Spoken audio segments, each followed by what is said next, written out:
किती सुरेख, किती सुंदर. आणि ह्याच्यात मग हे आपण असं फोल्ड मारायचं जेणेकरून हे बाहेर येणार नाही. बर. मग असं हे असं आणि हे असं. किती छान.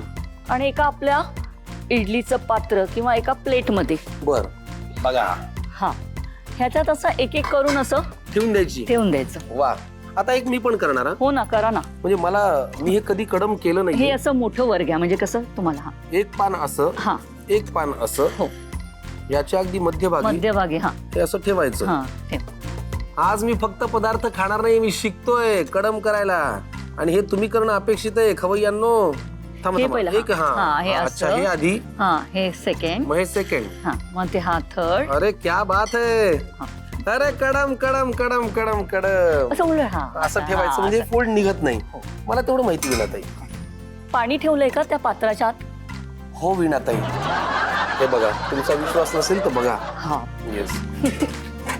बर मला एक सांगा, हा या कडम मध्ये तिखट नाही, हिरवी चटणी. मिरची नाही. तिखट चटणी, खोबऱ्याची, ओल्या खोबऱ्याची चटणी. ती करायची होय. हो. पण याच्या ऍक्च्युअल कडम मध्ये कुठलाच मसाला नाही. फक्त मीठ घातलंय. का म्हणजे हा. आमच्याकडे ना ह्या गोष्टीत ना देवाच्या नैवेद्याला लावतात. हा. म्हणजे आमच्याकडे मीठ पण घालत नाही, म्हणजे तसं पण करतात. 4 कडम याच्यामध्ये आम्ही ठेवलेले आहेत. आता हे आम्ही मस्तपैकी वाफवायला ठेवतो, झाकण लावतो. 15 मिनिटं पुरे. तोपर्यंत गप्पा मारूया. हो ना. मुलगा तुमचा नोकरीला लागलाय. हो. मुलगा मोठा का मुलगी? मुलगी मोठी मुलगी मोठी. मग यंदा कर्तव्य असेल ना. आहे ना. कसा मुलगा हवाय तुम्हाला? म्हणजे तिला काय म्हणायचं की ती डॉक्टर आहे. बरं. डॉक्टरच हवा असा नाही, पण चांगल्या व्यवस्थित म्हणजे कसं शिक्षण वगैरे सुसंस्कृत. बस एवढं. दिसण्याच्या काही अपेक्षा नाही असं काही नाही. असं दिसण्यात काही नाही तसं. बर ठीक. आता आपण चटणी करायच्या कृतीकडे जाऊया. काय काय साहित्य सांगा. चटणीसाठी बनवण्याचं साहित्य 1 वाटी खोबरं, ओली मिरची आणि चिंच. आणि फोडणीसाठी राई, सुकी मिरची, कढीपत्ता, हिंग. काय काय घालायचं चटणीसाठी? खोबरं घाला, मिरच्या. बर. चमच्याने चिंच वापरूया म्हणा. चमच्याने चिंच वापर. चमच्याने चिंच वापरूया म्हणा. चमच्याने चिंच वापरूया. छान छान छान. किती पाहिजे चिंच? बस पुरे. हे का? तुमचा स्वभाव कसा आहे? चेष्टा मस्करी करता का नाही? चेष्टा मस्करी आहे, रागीट पण आहे. अरे बापरे. नाही मला काय वाटलं होतं, वीणा नाव आहे म्हणल्यानंतर असं काही नाहीये. नावात कुठे काय असतं. अरे बापरे. पण मग तुमच्या कडाडलेपणाची झळ कोणाला जास्त लागते? सगळ्यांनाच घरातलं. तरी त्यातल्या त्यात अजून आहे कोण? नवरा. माझ्याही घरी तीच परिस्थिती आहे. आपण आता हे मिक्सरला फिरून घेऊया. आपण हळदीच्या पानातलं काकडीचं कडम करतोय. साहेब जरा इकडे या. हे माझे मदतनीस आहेत. हो माहितीये. मला जर काही लागलं ना तर ते वाटण करून आणतात, चटणी करून आणतात. घ्या. थँक्यू. चांगली करा हा चटणी. येस. बाय. तोपर्यंत आपण फोडणीची तयारी करायची का? हो ना. फोडणीसाठी आपण जास्त करून आम्ही खोबरेल तेल वापरतो, पण इथे आपल्याकडे जे असेल अवेलेबल. खोबरेल तेल? हो, पण आमच्याकडे जास्त करून फोडणी खोबरेल तेलाचीच असते. अच्छा. हा. किती लागणार आहे बघा. थोडं कमी. हो पुरे पुरे. चटणी आलेली आहे आपली तयार होऊन. किती भारी. हो ना. तुम्हाला असं घरी कोण करतो स्वयंपाकात मदत? माझे मिस्टर, माझी मुलगी. धन्यवाद. मिस्टर आणि मुलगी. किती छान झाली हो. वा. आता इकडे आपण फोडणीची तयारी करूया का? तोपर्यंत हे काढून घ्यायचंय? नाही हरकत नाही, ते नंतर गरम गरम काढूया. बरं ठीक आहे चला. आता तुम्ही तेल तापवत ठेवलंय ना. हा. तेल व्यवस्थित तापल्यावरच मग आपण त्याच्यात मोहरी घालायची. मोहरी घालायची, म्हणजे मोहरी पटकन तडतडते. कढीपत्ता मस्त. 1 सुकी मिरची लाल. लाल. पुरे तेवढी? हो बस. आणि थोडस आपलं हिंग. हिंग. गॅस बंद करतो. हो गॅस बंद करा आणि चटणी टाका. येस. हे बघा.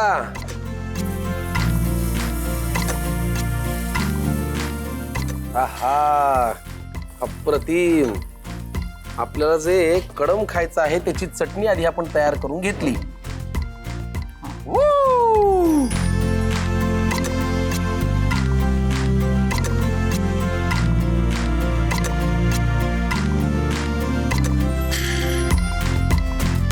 वीणाताई, हो. मी आता किती शिकलोय बघा. हो ना. वाह. अरे क्या बात है यार. काय सुंदर वाफ येते हो.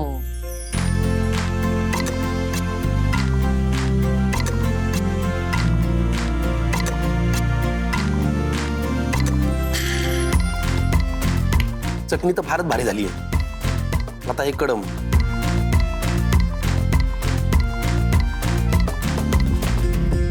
फर्स्ट क्लास, एक नंबर.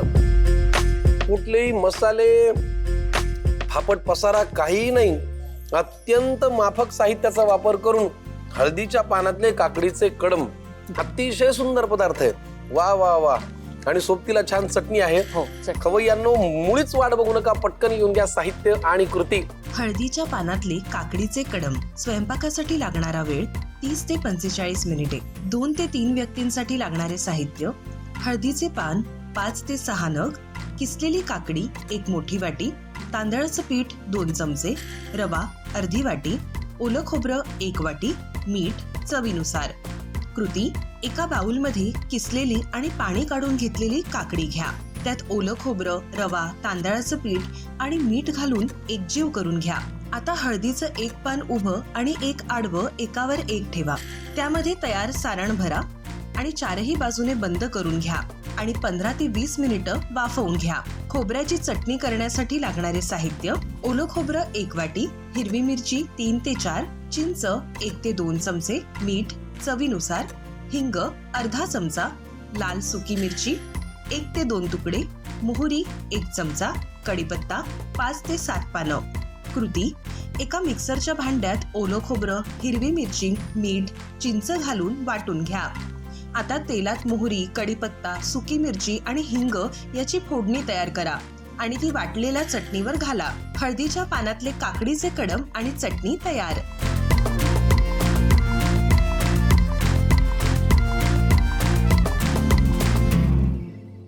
साहित्य आणि कृती तुम्ही लिहून घेतलं असेल तर तुम्ही एवढा छान पदार्थ केला वीणाताई. तुम्हाला कसं वाटलं हे करताना इथे? खूप छान वाटलं.